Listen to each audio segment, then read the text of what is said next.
Florent a obtenu un parloir à Marilyn. Il confie son inquiétude à cette dernière. En effet, Colette Janton semble résignée à l'idée de devoir passer sa vie derrière les barreaux, mais son témoignage au cours du procès serait primordial pour lui éviter la peine maximale. Florent pense également que Colette pourrait porter également haut et fort la voix de toutes les femmes battues. Même si elle en veut à Colette Janton d'avoir envoyé des lettres de menaces aux témoins de l'affaire Marquand, Marilyn ne peut s'empêcher d'éprouver de la compassion. C'est pourquoi, pendant le parloir, elle cherche à comprendre pourquoi Colette a agi de la sorte.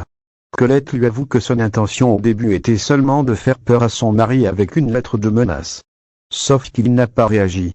Colette a donc décidé de le tuer.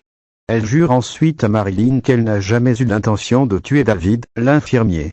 Dévastée, Colette regrette infiniment son geste et elle demande pardon à Marilyn. Convaincue que Colette ne mérite pas de finir ses jours en prison, Marilyn lui jure qu'elle ne la laissera pas tomber. De retour chez elle, Marilyn reçoit la visite de David Provin. Elle aimerait que l'infirmier se montre indulgent au cours du procès. Marilyn y voit là une occasion en effet pour les témoins qui se sont sentis impuissants le jour de la mort de Lila Marquand de pouvoir soutenir quelqu'un qui était en grande souffrance. David va plus loin en se rendant au commissariat pour changer sa déposition. Il assure au lieutenant Lévy que le véhicule qui a foncé sur lui dans le parking de l'hôpital a bifurqué pour l'éviter. Alex accepte de modifier sa version des faits. Lucille mène l'enquête. Jeanne Lévy s'inquiète pour son jeune patient qui est sorti du coma la veille. Elle cherche à savoir si le jeune garçon a parlé au policier venu l'interroger. Lorsque son compagnon lui indique que le jeune sans-papier prétend n'avoir aucun souvenir, Jeanne lui souligne que cette amnésie doit bien arranger la police. Le Dr Lévy est certaine que le jeune garçon n'a aucun problème de mémoire et qu'il est juste mort de peur à l'idée de dire à un policier qu'un autre policier lui a fait du mal.